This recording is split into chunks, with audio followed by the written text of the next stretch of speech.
tingnan yung makausap yung mga tao.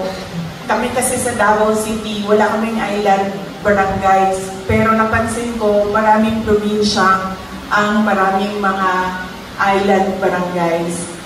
So, pumunta kami doon sa Calagwas. Nakausap namin yung dalawang kapitana nila. Doon sa kanila, 3 babaeng kapitan, 3 barangay. Yung isa wala doon.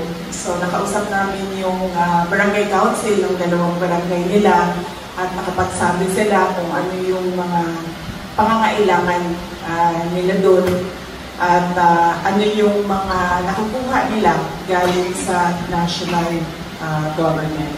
Tapos, ngayong araw naman na ito, nag-schedule kami para dito sa Daet, para sa inyo, at sa Legazpi, sa Albay, para sa mga kaibigan din.